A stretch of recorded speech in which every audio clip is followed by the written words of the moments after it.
Fala, Vitrais! Eu sou o Madison Barreto, estou aqui na FEFIC, no Retiro da FEFIC, para mais um episódio em parceria com a FEFIC do Vitral. Se você entrar lá no nosso canal no YouTube, tem uma playlist Vitral FEFIC, esse deve ser o 36º episódio em parceria com eles. A gente tem várias palestras, vários bate-papos sobre vários gêneros literários, sobre literatura infantil, sobre distopia, sobre histórias de crime, de mistério. Tem entrevistas com o Leandro Lima, com o Emílio Garófalo, palestras do Guilherme Amarino, do Bibo. Enfim, tem muito conteúdo lá, o que é muito rico para quem gosta de ficção cristã e para quem gosta de escrever, quer se aventurar em produção literária também. E está acontecendo aqui em Belo Horizonte, na verdade em Contagem, do lado de Belo Horizonte, o segundo retiro da FEFIC. A FEFIC é uma feira literária de ficção cristã, já aconteceram 3 edições. A FEFIC também organiza encontros de autores e os retiros, né? Essa é a segunda edição, ano passado também estive. Deve sair em breve aí no canal do Vitral a minha palestra, que foi bem na abertura aqui da FEFIC, do retiro da FEFIC. E já saiu pelo menos um episódio de entrevistas gravado aqui. E hoje a gente está recebendo a Keren Anne, uma das autoras do livro Corajosas. Talvez você já tenha ouvido falar desse livro, já tenha visto a capa aí em alguma livraria ou em alguma mídia digital. E eu quero conhecer um pouco mais, né? Se apresente aí, Keren, pessoal. Oi, pessoal, eu sou Keren Anne, eu sou escritora de ficção cristã. Eu escrevi com as minhas amigas o Corajosas, né? Sim. Corajosas 1, Corajosas 2. E meu livro Meu Sol de Primavera, que é o meu livro solo de ficção cristã. E a gente também lançou um livro de não ficção, que é o nosso Journal para Garota Cristã, que é um estilo devocional, meio journal, devocional meio interativo, sabe? E eu tô escrevendo ficção cristã tem uns anos. Esse que você fala, o Bíblia 365 de Corajosas? Não, ou são duas coisas diferentes? São de coisas diferentes. A Bíblia 365, ela é uma 365 com a capa de Corajosas para alcançar um público das meninas, né? E graças a Deus funcionou muito bem. E a gente tem uns testemunhos bem legais. As meninas conseguiram ler a Bíblia toda ao longo do ano com o modelo 365. Mas o Journal, eles são 8 capítulos com temas que a gente trabalha, como minha fé, propósito, como guardar o coração. É uma coisa meio devocional, meio journal. Então tem perguntas para elas responderem, tem atividades, uma coisa bem menininha, assim. Que legal. Mas para edificação. Então. E na sua palestra agora, você estava falando muito da sua história, de até cair na escrita, né? Eu queria que você contasse isso pro pessoal aqui, né? Como é que você foi pro mundo literário, de se entender como autora. Como eu me encontrei como escritora, eu nunca quis ser escritora. Então, é claro que na infância, a gente sempre, quando a gente entra em um lugar que Deus nos leva e fala, eu acho que Deus quer me mover aqui, fazer algo aqui, você olha pra sua história e você começa a ver pontos de coisas que te empurravam para aquilo ali, embora você não conseguisse ter uma visão muito clara disso, né? E eu sempre gostei de história, sempre gostei de contar histórias, de li muito cedo, né? Aprendi a ler nos classificados de jornal. Não sei se as pessoas sabem o que é classificado de jornal, mas eu aprendi a ler no jornal e eu amava o caderno de arte que vinha no jornal. Eu amava aquilo ali pra mim era incrível. E eu contava histórias na minha própria cabeça, então imaginação, eu via um filme que eu não gostava muito do final, eu redefinia aquilo na minha cabeça. A contação de histórias veio daí.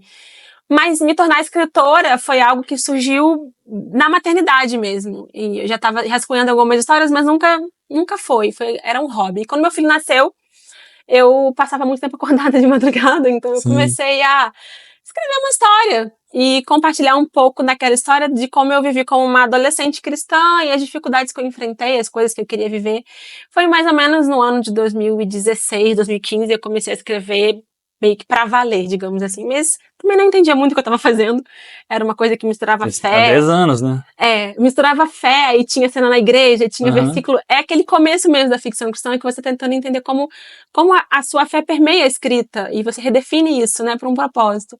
Então eu comecei mais ou menos aí, nessa época. E de lá pra cá eu nunca parei de escrever. E isso você começou publicando no Wattpad, né? Isso, eu comecei numa plataforma chamada Wattpad, que é uma plataforma, eu não sei se ela existe ainda, eu acho que sim, que é gratuita, onde você posta gratuitamente e as pessoas leem gratuitamente.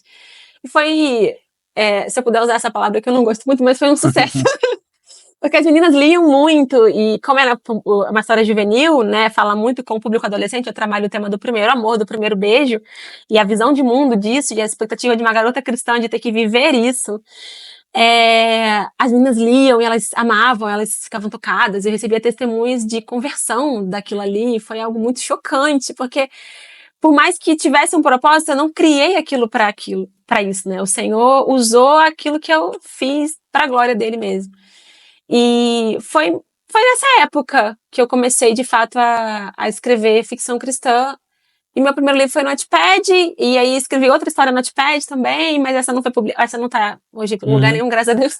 Essas primeiras Wattpad, Só a você única... fez alguma coisa com elas depois? Arquivei e excluí. Porque, além de escrever esse livro, como eu falei um pouco lá no templo, né? Quando a ficção cristã hoje, ela tá muito estruturada. Então, você chega num lugar muito estruturado, onde você tem bases da sua fé definida dentro da ficção cristã, o que fazer, o que não fazer, onde você entende como Deus está se movendo na história através dessa narrativa, mas na minha época eu não tinha muitos exemplos de ficção cristã, eu também não entendia o que eu estava fazendo, então eu comecei a escrever histórias de não ficção cristã, histórias de ficção, onde eu não considerava o elemento Deus, que é tudo muito recente nesse movimento. Assim, a primeira vez mesmo foi na pandemia, então tem pouco tempo. Primeira vez que eu vi esse termo, ficção cristã, foi 2022. Foi o 2022. Ano, um pouco do ano do boom, né? Sim, sim, e que já passaram, assim, eu participei de um dos primeiros cafés de encontros de autores que a Sara promoveu. Eu lembro, que foi daí que surgiu a FEFIC. Sim, sim, né? E foi assim, eu conheço uma outra autora que estava participando do café e eu vi ela postando uma foto no Instagram. Aí eu vi lá que só tinha autoras, não tinha nenhum homem. Eu fui mandar mensagem, eu vi que era a Sara que tava usando. Eu perguntei se podia homem, né? Ela falou, claro, vem no próximo. E aí no segundo eu já participei, né? E aí que assim, aí que eu vi esse termo, ficção cristã, não conhecia esse termo. Mais recente, 2020 pra cá, ele foi se consolidando e se tornou um subgênero dentro da literatura cristã, ficção cristã. Mas a gente usava muito o termo romance cristão, só que o romance cristão ele já reduz bastante, né, a romance, então, só que a ficção, eu gosto desse termo porque ele é muito abrangente, né? Sim. Tem romance, também não tem romance, então... até porque romance, como gênero literário, não necessariamente ele é romântico, ele é romântico, de casal, mas as pessoas elas não têm essa compreensão, sim, então sim. elas vão ler romance, tem um romance romântico ali. Até, tanto que quando eu divulgo os meus livros na internet, ainda uso bastante o Instagram para fazer divulgação e tal, eu evito usar o termo romance cristão, porque as mães olham, romance com a própria minha filha, né? Então tem um pouco... Tanto que as pessoas entendem pouco, eu tenho um livro que é um romance policial. Legal. E para muitas pessoas, assim, eu tenho que explicar o que é um romance policial. Que tá faltando na ficção cristã. Mas aí algumas pessoas no início eu tinha que explicar o que é romance policial. Eles pensavam que é uma história romântica entre policiais.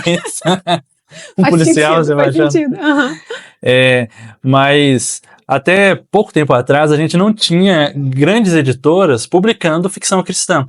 Né? Nem existia uma linha lá de ficção. Não, verdade. Se publicava alguma coisa, sei lá, C.S. Lewis. Né? E Peregrino. Muito menos Peregrino, né? Só esses clássicos. Você não tinha autores novos e muito menos autores brasileiros. Isso é algo que você falou na sua palestra hoje, muito bom, sobre a gente reproduzir algo da nossa cultura, né? Que traga uma identidade e uma verossimilhança com a nossa realidade. E, de fato, a gente não tinha isso na ficção cristã, né? E como que você vê esse movimento? Porque você se tornou, junto com suas amigas, uma autora que está numa grande editora e que acabou ganhando uma projeção. Sim. E você viveu essa transição, assim, de ninguém conhecia ficção cristã e, de repente, agora... A gente brinca entre nós quatro, a gente fala, até aquele versículo fala que Deus pegou mendigos e fez sentar de príncipe. A gente brinca muito, fala isso que do nada, muito improvável. Todas nós temos histórias muito improváveis de vida e muito parecidas também. Mas foi algo muito surreal, porque o livro, O Corajosos, ele nasceu de uma conversa numa Bienal. Então, qualquer lugar que você for, a gente vai falar isso porque é a história do livro, né? A gente estava numa Bienal, cada um indo falar dos seus livros, a gente já tinha livros publicados por uma outra editora. Vocês já eram amigas? Já, nessa época já. Bom, eu era muito amiga da Arlene, porque eu conheci a Arlene através do livro dela, que se chama Os Desafios de Betina.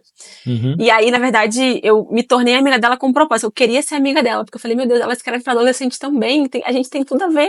Vou forjar uma amizade com ela. Eu mandei mensagem, eu posso te encontrar. E a gente virou amiga. E hoje ela é uma das minhas melhores amigas e prestadora de contas também, sabe? Muito legal. Então, a gente tinha já uma relação muito próxima. Eu tinha uma relação muito próxima com a Maria também, que eu conheci no Wattpad. E conheci a Thaís, assim, de ver também, que escrevia pra garotas e tal. E a Thaís já escrevia muito antes de nós, né? Escrevia em blogs e tudo mais. Ela tem um livro chamado Princesas Adoradoras, que foi o primeiro livro da Thaís, assim, publicado. E a Thaís conhecia a Arlene, porque a Arlene lia o blog da Thaís. Então era uma coisa assim, meio tipo, a gente é amiga entre si, mas ainda não um grupo, sabe? E na Bienal a gente falando sobre os livros para adolescentes, nossos propósitos, e a gente falou, cara, se as princesas fossem cristãs, a gente pudesse trazer essas narrativas do conto de fadas que são muito simbólicos para as meninas, elas respiram isso na infância, né? Elas replicam muito isso. Se a gente pudesse trazer isso com princípios e valores cristãos, se as princesas fossem cristãs contemporâneas e brasileiras, vivendo realidades brasileiras. Nasceu Corajosa, em 2018. Aí a gente... 2018. A gente só escreveu o mês de 2021. E foi publicado em 23? Dezembro de 2021.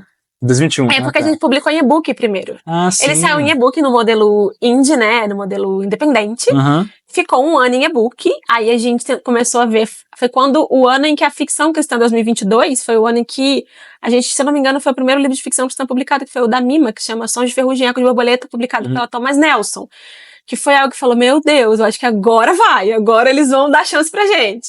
E aí a gente tentou algumas editoras, não tentamos a Mundo Cristão, porque eles não recebiam o original, então a gente também respeitava isso da editora, a gente não mandava pra quem não recebia.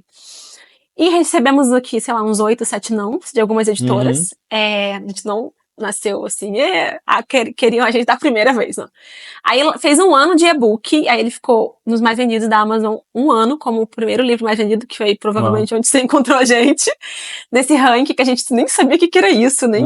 Foi um mundo muito novo pra gente, sabe? Essa coisa de mais vendidos, de ranking, enfim. E aí depois a gente pegou todo o lucro, que a gente guardou esse lucro da Amazon, e a gente investiu na publicação do livro em papel. Falou, as editoras não estão querendo, então vamos pro independente mesmo, porque as meninas querem esse livro em casa. Vocês são muito corajosas. A gente é muito corajosa, né? E a gente não usou aquele dinheiro, e olha, a gente precisou. Nós somos 4, com realidades diferentes, mas a gente deixou guardado pra algo que a gente queria realizar. A gente foi e fez independente, fizemos uma edição cheia de frufru, lançamos, o livro esgotou, foram 1.500, 1.600 unidades, assim, tipo, foi bem rápido. E aí, quando foi em março, a Mundo Cristão aconteceu. E então a gente teve um caminho atrilhado antes, né? Tipo, demorou muito pro livro nascer. O livro ficou em e-book, aí foi impresso independente, aí a editora... Na verdade, a gente ofereceu o segundo livro para a editora, porque a gente já tinha publicado. Vocês já tinham a ideia, então, de fazer a continuação? Sim, a gente tinha porque não é uma continuação da proposta, porque são outras princesas, pontos, né? Então a gente mandou um e-mail para Mundo Cristão, a Arlene falou, cara, a gente não tentou a Mundo Cristão, eu sei que eles não recebem, mas eu vou achar um e-mail no site deles e eu vou mandar. E ela achou um e-mail de vendas, de saque, um negócio nada a ver. Falei, amiga, vamos mandar. Eu falei, ai, amiga, não sei, ia estar desanimada, sabe? Eu queria... E aí a gente orou, vamos mandar. Ela escreveu uma frase nos 2 parágrafos, né? A gente nem, tipo assim, encheu a bola do livro, nada. A gente só falou que tinha um livro, mandou o link da Amazon. E ofereceu o segundo livro, se vocês quiserem publicar o segundo, a mesma proposta do primeiro, e foi. Acho que em menos de 30 minutos o editor respondeu. Uau. Porque o e-mail caiu para um rapaz da venda, ele foi e avisou pro editor que aquele e-mail tinha chegado. Foi uma coisa assim meio doida, sabe? Bem doida mesmo. E aí ele falou que se a gente não queria republicar o primeiro com eles, e aí é isso que vocês estão vendo hoje, né? A Mundo Cristão fez um trabalho incrível editorial no livro. Aí lançamos o primeiro, assinamos o contrato do primeiro, dos livros solos e do livro Corajosas 2, né? Uau. Tudo, acho que em 6 meses, talvez, algo mais ou menos assim. Eu queria que você comentasse. Bem bizarro, assim, pra quem nunca tinha assinado um contrato, assim. Tudo uma história grande, foi tudo muito, muito Deus. É o jeito de Deus fazer as coisas, né? O tempo de Deus. Sim, e você falou que a proposta do Corajosas é reimaginar as histórias das princesas no contexto brasileiro. E a sua história é baseada na Princesa e o Sapo, né? E foi... Que é um dos filmes preferidos da minha esposa, assim. Eu vi até recentemente, assim, eu não conhecia. E é uma das princesas menos aplaudida, menos querida pelas meninas, né? Porque ela tem um quê diferente ali naquela princesa. E as meninas escolheram as princesas dela, eu falei, eu quero a Cinderela. Eu criei uma história pra Cinderela. Aí veio a Maria. Pô, mas se eu escrevesse a Cinderela, ela ia fazer assim, ela ia perder a Bíblia, ao invés de perder o sapatinho. Eu falei, meu Deus, sua história é muito mais legal que a minha. Fica com a Cinderela que eu vou procurar outra princesa. E ela foi escrever a Cinderela, que é uma história muito emocionante. Aí eu fui pensar, eu falei, eu tava no processo do que eu comentei um pouco no templo sobre Deus quebrando os meus ídolos e a minha identidade forjada no fazer e tudo mais, a idolatria dos meus sonhos e tudo mais. Eu falei, nossa, esse tema de sonhos, de quando eu chegar lá, faz parte da música da Tiana. Falei, acho que cabe aqui, acho que eu tenho muito a agregar com isso para as meninas. E nasceu a Princesa, o Seu Sonho, que é o nome do meu livro, né? Que eu falo justamente sobre isso, sobre idolatrar sonhos e perder em vista do que é eterno, focando nas coisas passageiras e transitórias. A minha princesa passa por um processo também de quebrantamento, né? E pra Deus redefinir ali os propósitos dela. E foi. A ficção espelha a vida, né? Então a gente leva um pouco do que a gente vive.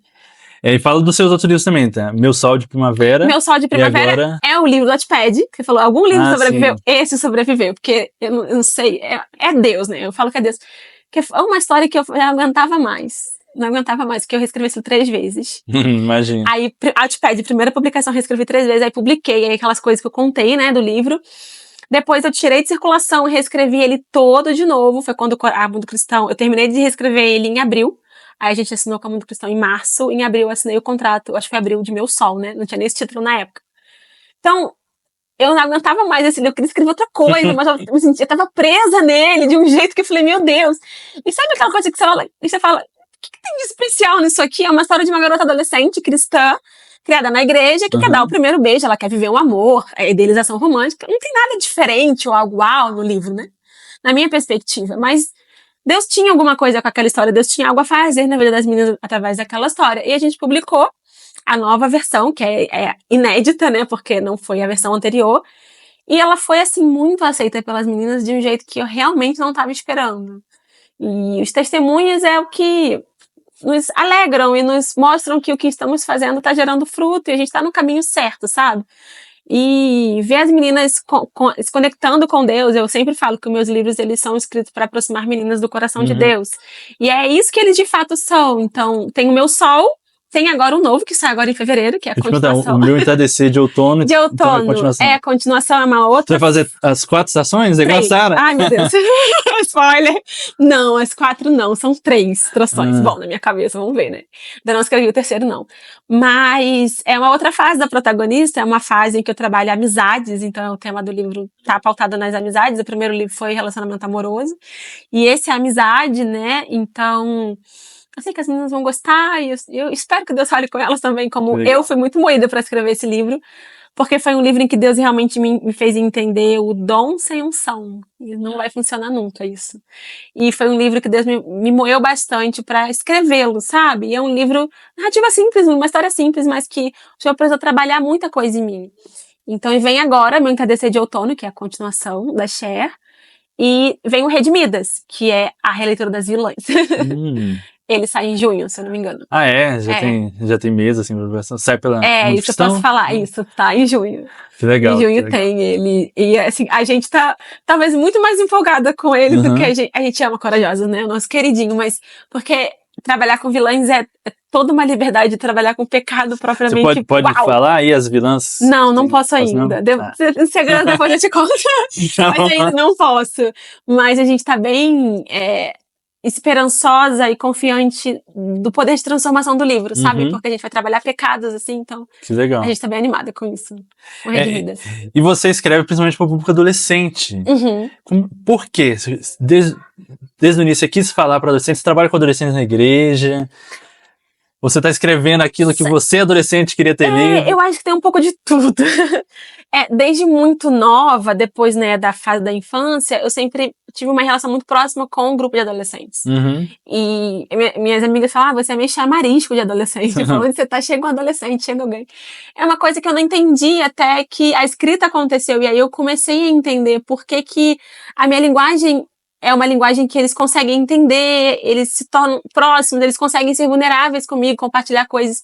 Eu não entendia muito, mas foi algo que Deus me deu nesse ponto para usar a minha própria linguagem como uma forma de pregar o evangelho, sabe? Mas eu sempre fui ativa no grupo de jovens, né? Teatro, limpando, coral. Igreja pequena a gente serve um pouco de tudo. Isso é ótimo pra gente aprender a servir através da necessidade, pela necessidade, né? E nunca trabalhei diretamente com jovens na igreja, mas sempre trabalhei com crianças. Hoje eu trabalho com crianças na igreja juniores. Mas sempre tive ali cercado dessa faixa etária, pré-adolescente, adolescente. Sempre me comuniquei muito com essa faixa etária. Com o Wattpad eu vi como elas se aproximaram por conta do livro, da verossimilhança, da identificação. Eu sou a protagonista, eu já fiz isso, eu pequei também, e essa coisa toda. E ali eu vi um caminho, e eu tentei escrever outras histórias, porque algo que eu falo para os escritores experimentem outros estilos narrativos. Quando você está começando, é normal que você ainda não talvez encontre a sua voz, Uhum. algo assim eu possa dizer. Então eu escrevi romance de época, eu escrevi romance adulto, eu escrevi drama, eu falei, esse negócio não é pra mim, meu negócio é uma coisinha meio comédia e adolescente. Então foram vários livros, foram 5 ou 6 livros até eu realmente ver, não, meu lugar é aqui, com o público juvenil, e eu vejo os frutos disso. Então, nesse tempo, é esse lugar que Deus tem me levado. Não sei, daqui a alguns anos. Sim, sim. Mas, por enquanto, é por esse público. E, assim, as necessidades da Keren adolescente, que não foram supridas, né, que não foram sanadas, o discipulado que me faltou, essa fé autêntica, independente dos meus pais, essa busca por Deus por mim mesma, o encontro com Deus. Então, eu levo muito de coisas que eu queria ter ouvido, sido discipulada, vivido na adolescência, e coisas que eu vivi também, né, porque eu me rendi de fato ao Senhor aos 16 anos, depois de uma desilusão amorosa, que é algo parecido com a minha protagonista, algo próximo, e eu sempre fui de Jesus, mas foi aquele momento que eu falei, não, eu quero mesmo a vontade de Deus e tudo mais. Então eu vejo aí um caminho, uma necessidade muito grande na juventude, né, e os livros tornam uma resposta a essa necessidade, então é um meio de Deus, sabe? É um lugar que Deus tem nos levado. E todas nós escrevemos para o mesmo público. Isso é uma coisa que... Do Corajosa dizendo, sabe? Sim, sim. Assim, foi realmente uma união de propósitos ali. Com Corajosas. Legal. A gente tem a mesma idade, e pelo menos quando eu era adolescente, a minha impressão é que não tinha livros para adolescentes. Você tinha livros infantis, e infanto juvenil, e livros adultos. Mas de alguns anos pra cá, de repente, pipocou. De repente passou a ter muito livro. Verdade. Assim, eu acho que pelo menos primeiro que apareceu pra mim, assim, focado em adolescentes, era Jogos Vorazes. Ai, eu gosto. E, né, eu também gosto, li os 3, né. Bom, eu gosto. Aí veio Divergente, veio vários que os protagonistas eram adolescentes. Foi a fase de distopia, né? A fase de distopia, uma fase que bombou muito. Enfim, mas... faltava, assim, pro meio cristão, né? Referências de literatura que os pais pudessem colocar na mão dos filhos adolescentes ali. Se sentir seguros, né? De entregar aquilo pro filho. Sim, sim. Porque Jogos Vorazes, pelo menos eu gosto, assim. Ainda é um livro bom que você ainda pode coloca na mão do seu filho pra ler. Só que veio muita literatura para adolescentes, ou que cai na mão de adolescente, que o adolescente ninguém deveria ler, mas principalmente um adolescente. Isso é algo que hoje é normal, se tornou normal, né? Se você entrar numa livraria, a bancada do que a gente chama de juvenil ou young adult é a maior bancada da livraria, ela é a que mais está em exposição. Você olha as capas e você vê, nas capas você já consegue identificar do que ele está falando. É meio assombroso. A gama de produção literária para o público jovem é absurda e ela não para de ser produzida porque eles leem e leem muito. Sim. Só que muita coisa errada, muita coisa ali escrita, explícita, muita coisa que eles não deveriam nunca estar lendo, nenhuma fase, né? Quando for adulto, nem quando for adulto aquilo é pra você. Sim. Então, tem coisas sutis, tem coisas deliberadas, e esse é um ponto que me faz cada vez mais ficar firme no meu propósito, são os testemunhos que eu ouço das mães. Eu tenho uma relação muito próxima com as mães, por conta dos livros, por conta do Corajosa, por conta do meu sol. E eu tenho testemunhos de mães com filhas viciadas em pornografia aos 11 anos, por conta de livros que elas ouviram. Elas ouviam histórias. Então, eu tenho mãe me mandando foto, toda emocionada. Olha como minha filha leitora mandou uma foto da estante da menina. Só livro mais 18, garota de 14 anos. Aí eu falei, Deus, eu falo, não falo, eu falo, não falo. Falei, veio pra mim, vou falar. Falei, então, senhora, com todo o carinho do mundo, esses livros sua filha não deve ler. Tem conteúdo explícito. Então, elas estão nesse lugar. E é aquilo, um pecado abre porta para outro pecado, né? E a ficção, como ela é pautada no imaginário e no emocional, ela tem um poder absurdo de construir narrativas, de construir crenças, princípios, né, e valores. Então, isso é algo preocupante, mas eu vejo as nossas narrativas como uma resposta. Glória a Deus. Né? Essa necessidade, né? Sim. É um meio que Deus tem usado aí pra alcançar os jovens. Sim. Quando eu era adolescente, eu gostava muito de ler a coleção Vagalume. Você lembra da série Vagalume? Eu ouvi falar, mas eu nunca li, mas eu já ouvi falar. É muito boa, porque é muito juvenil, e só que era de mistério normalmente, né? Tinha sempre investigações. E aí eu escrevi o livro que eu gostaria de ter lido também. Ai, que legal. Eu tenho um livro de romance policial. Tem um pouco disso, né? Sim, um livro de romance policial com protagonista adolescente, que se passa em Salvador, chama-se Céu de Roma Negra. E aí eu quis pegar todo o universo de Salvador e para ser dos dias atuais, né? Que a coleção Vagalume, apesar dela ser brasileira e tudo mais, os livros são década de 80, 70, né? Então, assim, pra gente 2025, o que os meninos estão fazendo lá já não tem muito a ver com a nossa realidade, né? É diferente mesmo. Sim, sim. Era outra época, né? Sim, sim. Isso é uma coisa boa dos livros também, né? Porque o jovem, o adulto também, ele se vê ali, a realidade dele. A escola, a Tati do meu conto chama Tati, né? A princesa que eu redefini da Princesa e o Sapo. Assim. Ela pega BRT, que é um meio de transporte que a gente tem lá no Rio. Ela trabalha em 2, 3 jornadas de trabalho para pagar o curso que ela quer de gastronomia. Ela estuda pro Enem. Então, são pequenas coisas que a gente vai construindo narrativa Sim. que espelham a realidade dos jovens de hoje, né? Sim. E eu acho isso é importante na nossa literatura, a gente ter nossa identidade também. Como brasileiro, né? Sim. Na nossa própria história, construindo histórias. E isso é uma coisa que a gente preza muito no Vitral. É um dos nossos lemas de brasilidade, da gente falar da nossa terra aqui também, né? Não que seja, que você não deva contar histórias, né, se passando em outros lugares e tudo, né?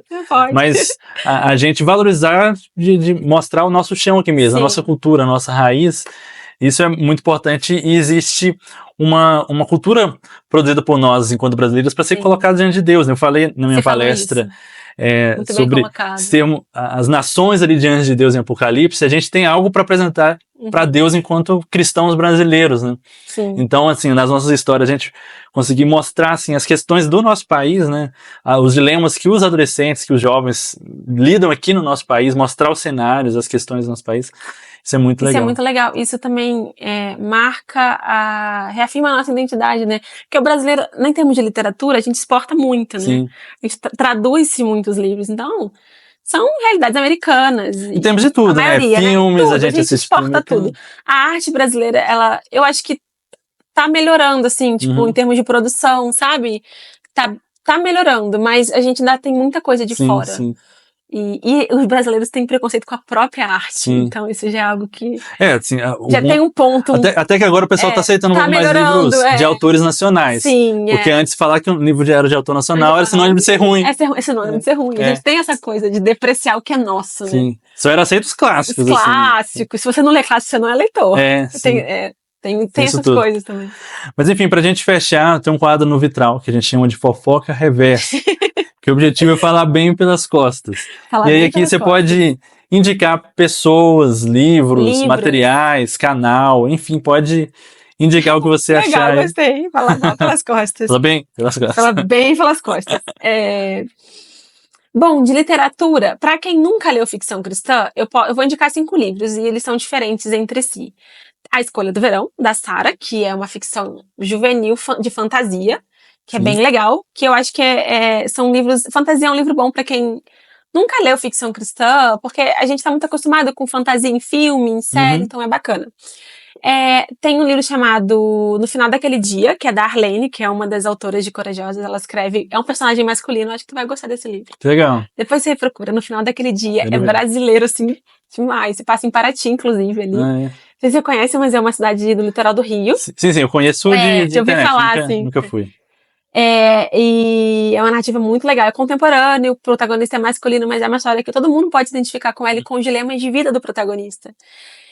Aí tem Deixa Nevar, que é um livro da Camila Antunes, que é um romance cristão. Então, se você já vai mais pra linha do romance, comédia romântica, Deixa Nevar é um livro bem legal. Tem entrevista da Camila Antunes, inclusive, aqui no Vitral. Assistam. Camila é uma amiga muito querida. E eu amo os livros dela, e esse livro é muito, muito legal. Eu também indico As Andorinhas de um Continente em Chamas. Eu falei certo, porque títulos grandes me confundem. Se não for certo, a edição vai corrigir você também.